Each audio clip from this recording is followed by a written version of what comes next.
नाशिकच्या मालेगाव तालुक्यातील डोंगराळे गावात 3 वर्षांच्या मुलीसोबत जे घडलं ते ऐकून तुम्हालाही राग अनावर होईल। गावातल्या 24 वर्षाच्या विजय संजय खैरनार या नराधमाने या चिमुकलीवर आधी लैंगिक अत्याचार केला, मग डोके दगडाने ठेचून तिची हत्या केली। विजयनं मुलीची हत्या केल्यानंतर तो फरार झाला होता।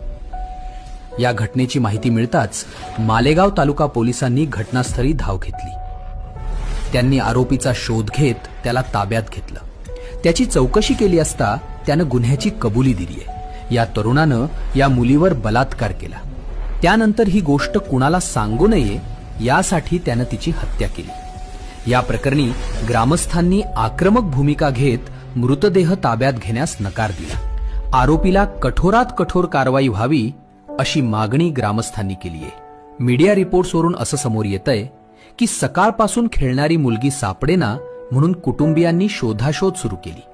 शोध घेत असताना मुलगीसोबत भांडण झालं होतं। महिनाभरापूर्वी झालेल्या या भांडणाचा राग मनात धरून या नराधमानं अल्पवयीन मुलीसोबत हा अमानुष प्रकार केला।